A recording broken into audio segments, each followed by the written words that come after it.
Salut les ludogeeks et bienvenue dans ce nouveau tuto hebdo. Alors, pour ceux qui suivent déjà ma page Facebook ou qui sont sur le site dupainetdesjeux.fr, vous êtes sans doute déjà au courant que je suis en train de monter une armée Adeptus Mechanicus entièrement convertie et que j'ai genre 10 jours pour la peindre. Donc là, je suis en plein dedans. Donc je vous propose un tuto pour peindre les Skitarii à la blanchie dessus, comme je suis en train de faire là. Donc là, ce sont des Skitarii qui ont été convertis avec des grappes donc de Skitarii normaux et de Cawdor pour Necromunda. Voilà, j'aime bien le côté rapiécé, un peu pouilleux et tout, qui va super bien, je trouve, avec le côté haute technologie, un peu archaïque avec l'arquebuse et tout. Donc voilà, je me suis fait toute l'armée comme ça. Tous mes Skitarii sont comme ça. Donc ça, c'est mon schéma de couleur définitif. Et là, pour ce tuto, je vais vous montrer comment traiter ce beige à la blanchie dessus, hein, j'ai envie de dire. Et voir un petit peu le reste des étapes aussi. Mais là, voilà, ce tuto portera sur le beige. Alors, dans un premier temps, comme j'ai beaucoup de figurines et qu'il faut que j'avance vite, je prends quand même le temps de faire un tuto. Mais du coup, je vais faire un tuto sur plusieurs figurines hein, pour gagner du temps. Donc en fait, j'ai des figurines qui sont à différentes étapes de ma démonstration. Et du coup, je vais faire le tuto en passant de l'une à l'autre, en vous montrant les étapes, et en passant sur la figurine suivante pour ne pas perdre de temps au séchage. Donc dans un premier temps, on a cette figurine, donc la figurine est sous-couchée en Skeleton Bone de chez Army Painter. Donc comme ça va être la teinte principale de mon armée, ça me permet de gagner beaucoup de temps à la sous-couche. Alors je prends cette figurine et je vais commencer par lui appliquer de la peinture Contrast Citadel Skeleton Horde. Donc là ça va être badigeonné, je prends un gros pinceau, hop c'est du taille 2. Et je vais bien badigeonner la figurine. Je commence par mouiller mon pinceau d'abord.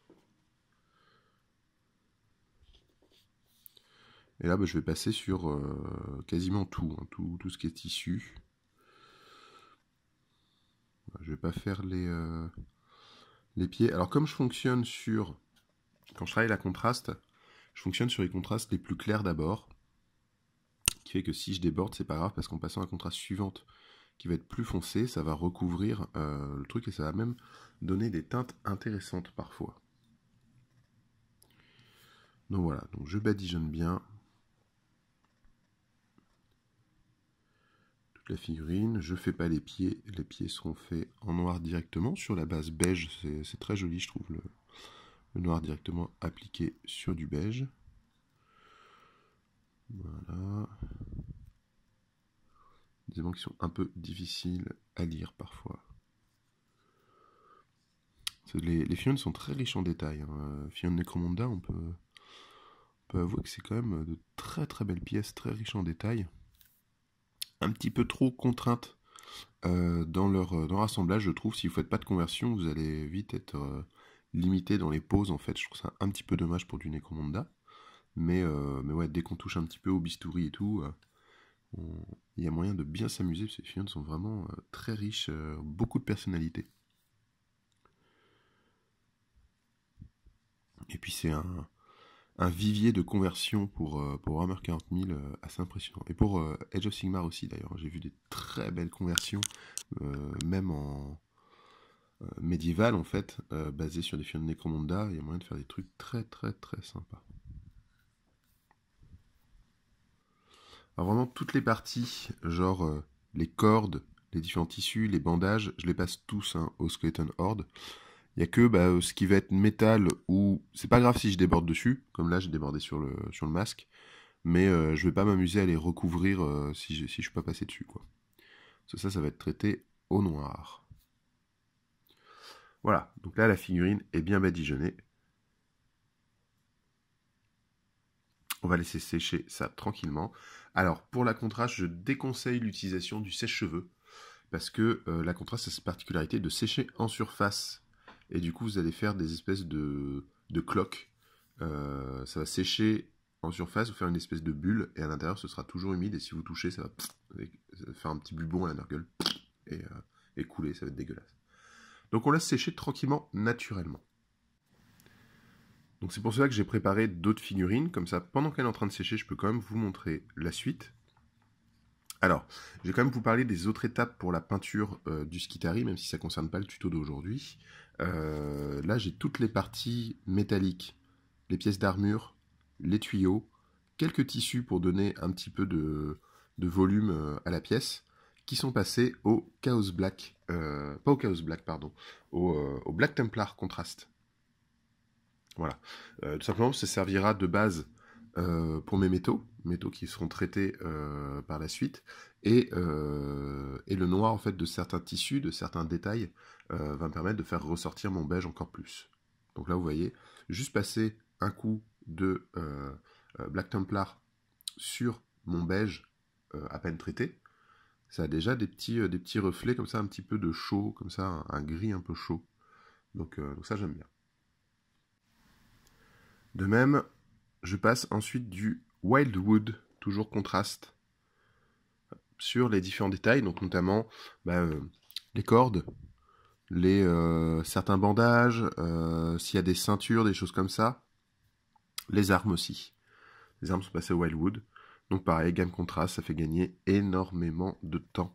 Vu le peu de temps dont je dispose pour faire toute l'armée, les contrastes sont une vraie bénédiction quoi, pour ça.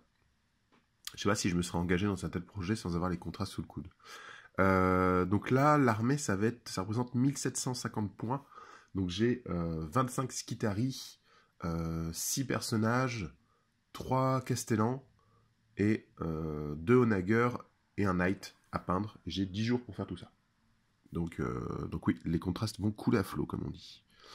Voilà, bon, c'est pas c'est pas le propos du tuto d'aujourd'hui. Je vais vous montrer juste comment traiter le beige. Donc, celui-ci, on a donc la sous-couche, le Skeleton Horde qui est sec, le noir qui est déjà traité à côté, mais on n'a pas besoin. Et donc, je vais venir maintenant, je vais repasser du Skeleton Horde de Army Painter. Le Skeleton Bone, pardon. Bon, entre Skeleton Horde et Skeleton Bone, je me mélange, mais c'est pas très grave. Alors, c'est génial chez Army Painter qu'ils aient des peintures qui correspondent parfaitement à leur bombe de sous-couche. Hein. Vous avez le petit 100% match par rapport à la bombe de sous-couche, c'est vraiment génial. Voilà, donc là je vais y aller avec un pinceau assez gros, parce que je ne fais pas dans le détail. Je prends mon Skeleton Bone et je vais venir passer un peu prendre les angles. Commencer, en fait je vais faire mon premier éclairci. Je peux le faire assez grossièrement.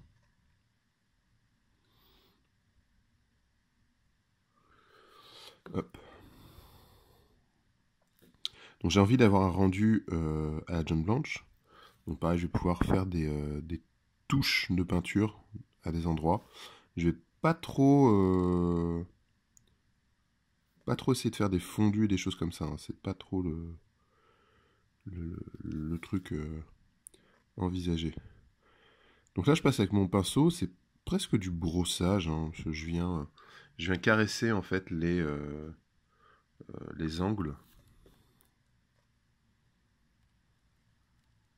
Et donner des petits coups de pinceau en peinture, peinture acrylique, peinture à l'huile, peinture pour tableau. Surtout, on appelle ça la touche.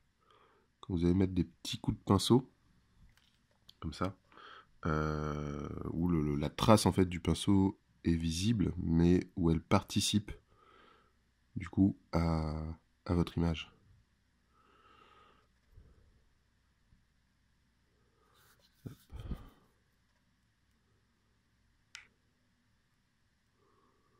Bon, la bougie sera traitée un peu différemment, mais je la passe. Vous voyez, là j'ai des petits plis là du vêtement. Donc je vais venir à 90 degrés comme ça et légèrement les brosser en fait. Je vais pas m'occuper des bandages puisqu'ils seront passés en brun. Ouais, ça ressemble à du brossage en fait, ce que je suis en train de faire un peu. Et parfois je mets des touches. Alors je fais pas de brossage à sec, mais si vous avez envie de faire du brossage à sec, le grain qu'on obtient souvent dans le brossage à sec, que souvent on essaie d'éviter en fait, c'est pour ça qu'on déconseille le brossage à sec, là peut être très intéressant pour avoir un effet usé. Donc voilà, j'ai passé tout avec mon skeleton bone, et maintenant on va passer à l'ivoire. Donc toujours l'ivoire Prince Auguste, qui est une vraie merveille, ou chez Valero, c'est pareil, mais couleur ivoire os, c'est vraiment génial pour tout. Là je passe à un pinceau plus fin, je suis sur un taille 0 maintenant. Et on va venir faire les petits éclaircis.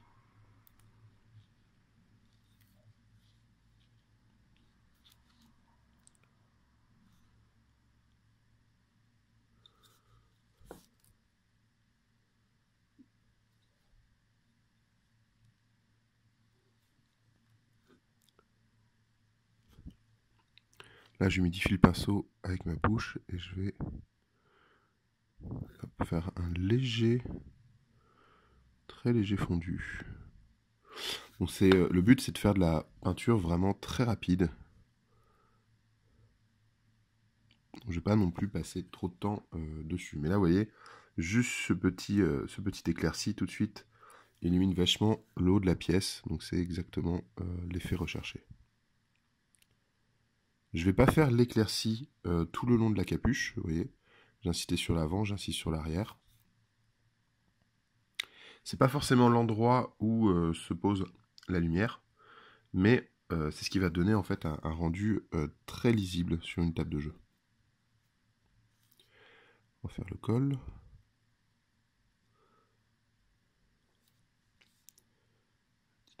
Tac.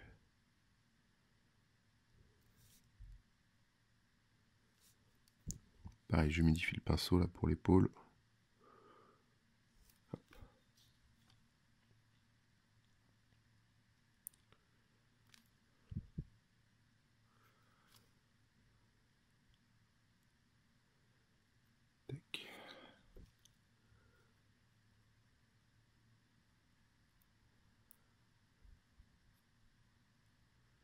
Bon, je passe un petit peu vite, il y a des...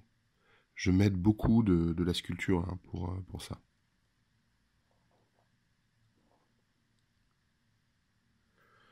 Et faire le pli, la concentration, le petit pli qui est là, où vraiment je le dessine. Pareil ici. Pas besoin de plus. Donc là, je vais me concentrer, faire proprement en fait les petits plis. Donc, il va y avoir un pli là, un ici.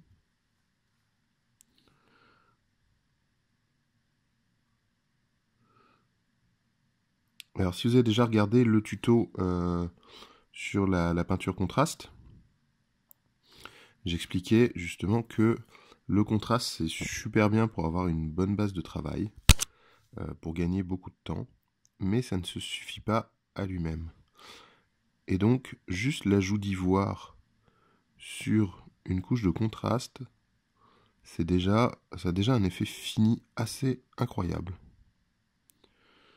Là c'est un petit peu ce qu'on est en train de faire en fait.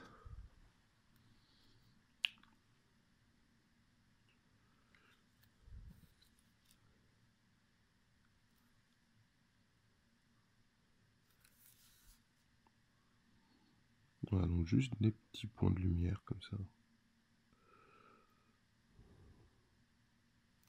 Pareil, j'humidifie le pinceau pour travailler cette zone là, parce que le tissu est tendu sur la jambe.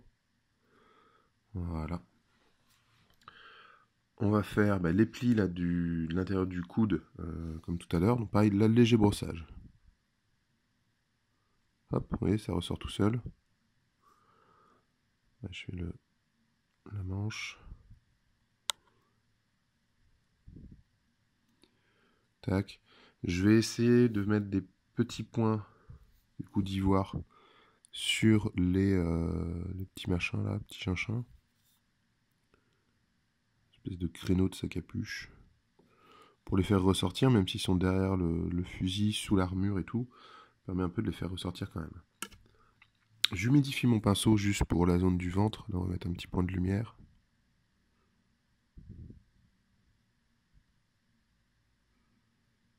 voilà.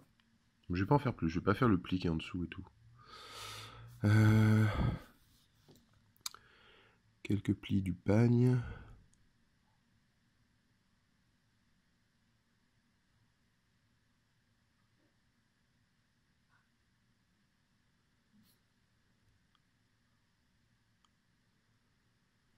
Voilà. Encore une fois, on cherche un résultat graphique et rapide. Donc on n'a pas forcément des traits très réalistes. Mais en tout cas, ils attirent l'œil. Donc voilà. Donc là, ma figurine est finie. Enfin, le beige est quasiment fini. Maintenant, pour fignoler ce beige, on va lui donner un côté sali, qui est propre aux techniques de John Blanche. Alors, pour cet effet sali, ça va être un petit peu particulier comme technique. Donc là, je vais utiliser une petite boîte pour pas salir le reste. Alors, je vais écarter un petit peu tout ce que j'ai autour pour pas salir le reste. Je vais mettre ma figurine dans une petite boîte. Et en fait, comme je veux surtout salir le bas et pas trop le haut, j'utilise une feuille en papier. Alors là, vous voyez, ça c'est les projections qui ont servi pour le modèle test. Donc ça risque d'être salissant. Je vais prendre du Wildwood, toujours dans la gamme contraste, et une brosse, pinceau brosse Army Painter, voilà, qui est bien parce qu'il est rigide. Et en fait, on va faire des projections comme ça sur la figurine. Et je vais me servir de la feuille en papier pour masquer en fait le haut de la figurine, pour que ce soit surtout le bas qui soit touché. Je mets la figurine assez profond du coup dans la boîte, parce que si je mets mon masque en papier trop proche, je vais avoir une rupture abrupte des taches. Alors que si je la mets assez loin, quand je vais projeter, c'est comme quand vous projetez une ombre ou de la lumière, hein, plus vous êtes proche de la source de lumière, plus l'ombre va être diffuse, et plus vous êtes loin, plus elle va être précise. Ou plus vous vous rapprochez de la surface sur laquelle c'est éclairé. Enfin, voilà. Donc là, je trempe mon pinceau, voilà, le bout des poils, dans le Wildwood. Et vous voyez, si je prends le pinceau comme ça, et là je projette des... Bon, on va prendre l'autre côté pour que ce soit plus flagrant. Je projette des petits points. Donc, on va poser ça. Je me mets la bonne hauteur pour voir que le bas de ma figurine. Et c'est parti. Est-ce que ça fonctionne? J'ai pas mis assez de... Hop. Donc, je reprends de la peinture.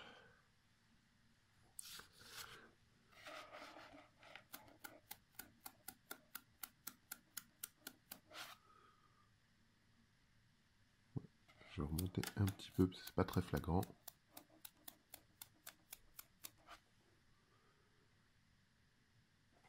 Voilà, donc j'ai un premier rendu.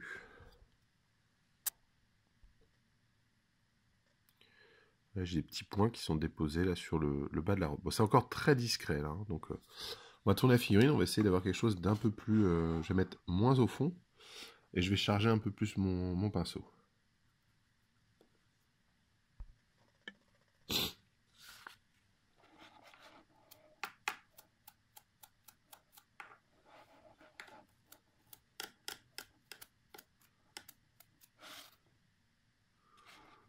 Peut-être un peu trop bas en fait avec mon papier, c'est pour ça. Donc là, c'est vraiment à vous de jauger. Je projette pas assez de peinture. C'est à vous de jauger un peu la quantité en fait que vous allez mettre selon la quantité de salissure de petits points que vous voulez. Voilà, là par exemple j'ai été un peu plus chargé.